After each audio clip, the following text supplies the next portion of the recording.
everybody. Welcome back to First to Know Cast 11 Studios. I am here with Scotty Scott, the executive director and the artistic director of the upcoming Sense and Sensibility play at Jim and Linda Lee Performing Arts. That's correct. Awesome. So you've got 6 shows coming up. Your first one is this weekend, which is, you ready? Oh, yes. November 14th and the 16th, or no, 14th through the 16th, and then 21st to the 23rd. Tell me a little bit about what's going on over there. Well, this is the first time that we are doing a non-musical production. That has always been YC's tradition with the Performing Arts Department, and it's a beautiful tradition, and I love it. I have co-directed a lot of those programs with the former artistic director, Dr. Craig Ralston. So together, he and I did It's a Wonderful Life and Hello, Dolly. And then I was the fight choreographer for Anastasia and for Phantom of the Opera. I also was the dialect coach for Phantom of the Opera and for Jane Eyre. So we have a very strong tradition doing that. Mm-hmm. However, we are looking to branch out a bit.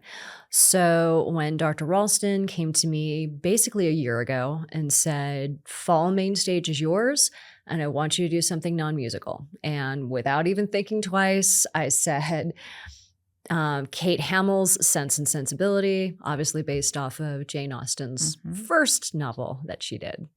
I mean, what a way to kick it off, though, right? Exactly. Well, it's also the 250th anniversary of her birth. So how crazy is that? Timing. It's exactly. Meant to be. It's so meant to be. So how was casting? How did that go? Like, was it, just tell me the process of all of that, getting the characters right. Well, the fantastic thing is we had a lot of people who don't normally audition for our productions because they don't really consider themselves singers, or they really don't like the format of musicals, which is fine. So we had people that we had never seen before come to our audition, which was just awesome.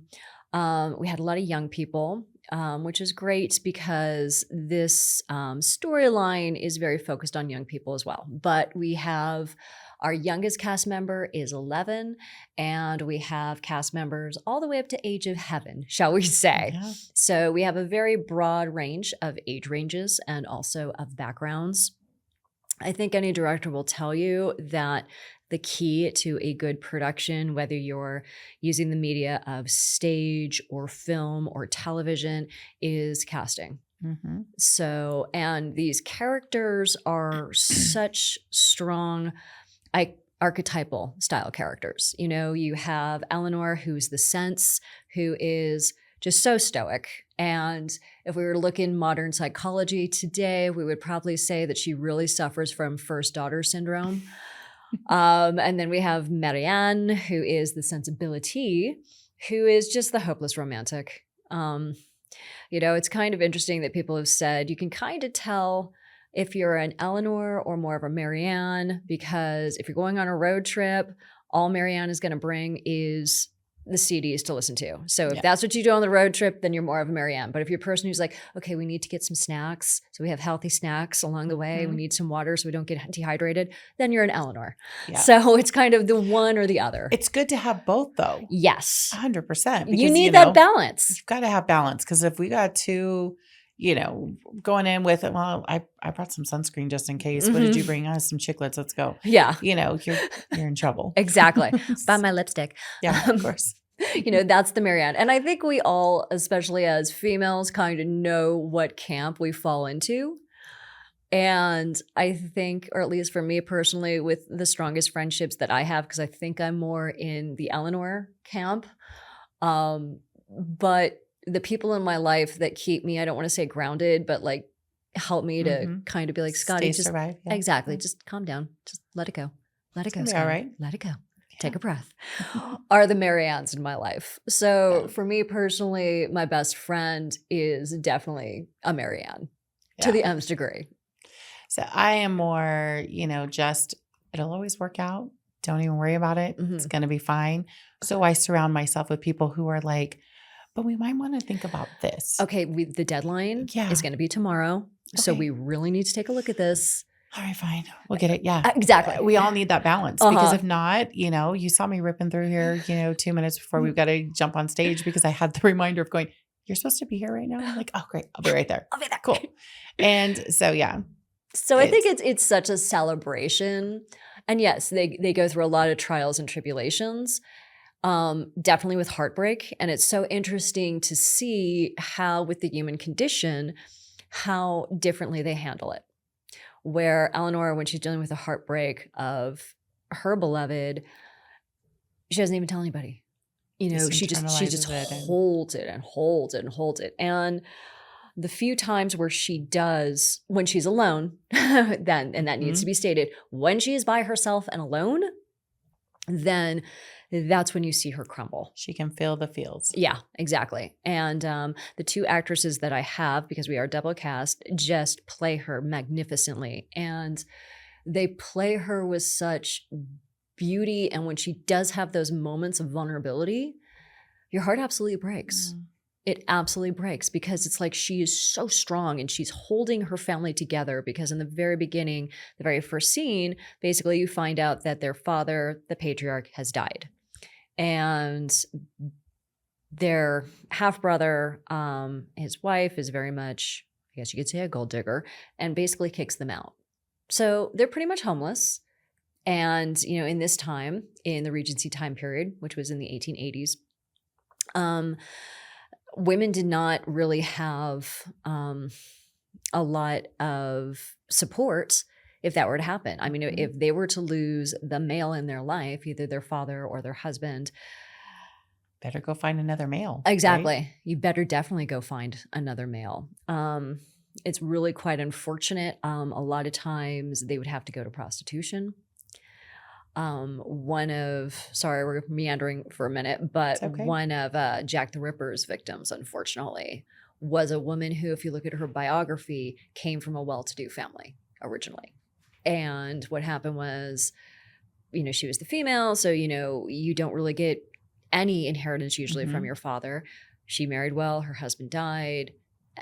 There you go. You don't get to go back home or anything. Crazy. No.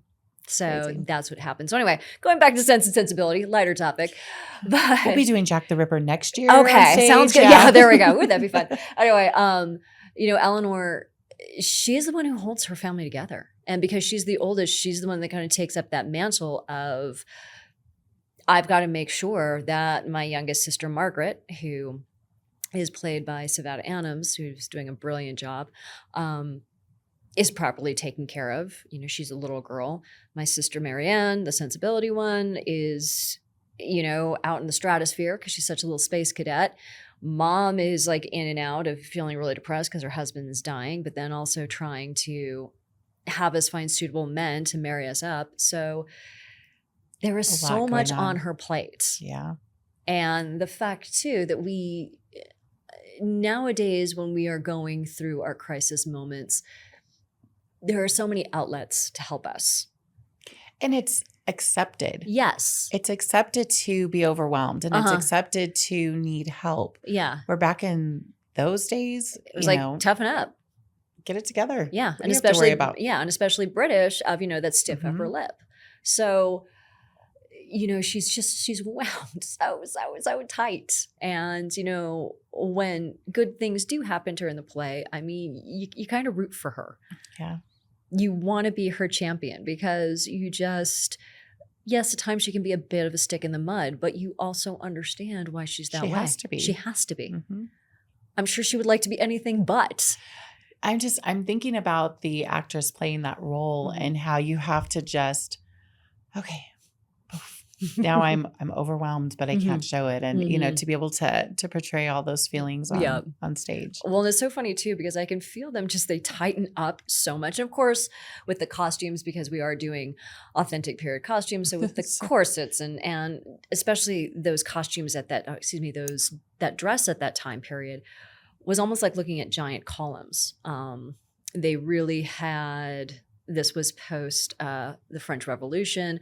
So the dress that you saw in England was just very much really a 180 from what you saw of the Rococo style, which was very much that Marie Antoinette style, because they the aristocracy was terrified that the same thing could happen there. And especially revolution was happening all over the place.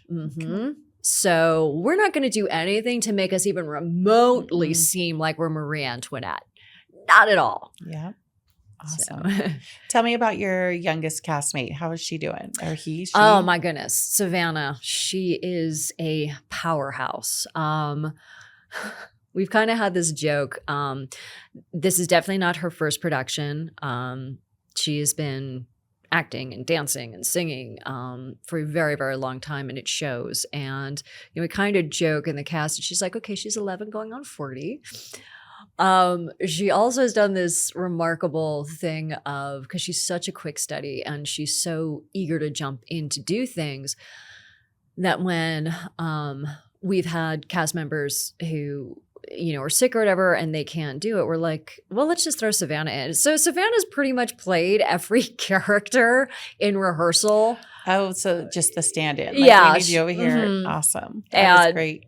She's such a little mimic. So it's actually quite funny when we've watched her before play Mrs. Jennings, which is the old dowager character who is the one that has definitely the highest status. She's older. She is a bit obnoxious because she can get away with it. She's high status. Anyway, so watching Savannah play it a couple of times, I was like, oh my gosh, this is too funny. So hold on to her while you can. Yeah. Because she'll be in Hollywood soon. Oh, very much. Very much. And you can't miss her. She just takes the stage. That's amazing. How impressive for these young people, especially in our little town, to be able to, have those kind of chops and to be able to just get in and hang with the big kids, hang with the adults. Yeah. Well, there's a lot of great opportunities that we have. And we want to continue to do more and more. And as my role as artistic director, that's what I'm trying to definitely look at when we're doing our future programming, is to find a way where everyone in the community that wants to be involved can be involved. And it's not just about being a performer. It's also, costuming and set design. Lighting. Yeah, lighting, 100%. Even we always need our ambassador ushers, and that's a fabulous volunteer position for anyone who's interested. Contact Scotty Scott, exactly. We always need volunteer ushers. So if somebody wants to volunteer or wants to be involved in, hey, I don't want to act, although, I'm not super shy. I would totally do it. But how do they get a hold of you? So what you would do is if you want to be on stage and all that good stuff, then you would look to the Performing Arts Department website, because that's where we have the latest shows that we're auditioning. We're not going to be auditioning for a while because we pretty much have our Well, and we've already done our casting for the spring show, which is Sound of Music. As far as volunteer ushering, just call the box office and we can get that information. And that number is 928-776-2000. Perfect. And then you let the cat out of the bag. So Sound of Music. So excited about that. When is that set to hit the stage? That is hit the stage in April. It is directed by the brilliant Ben Nas. So that's very exciting. Yep. So that's going to be a fantastic production. We got a lot of little biddies in that one too. Obviously, the Von Trapp children.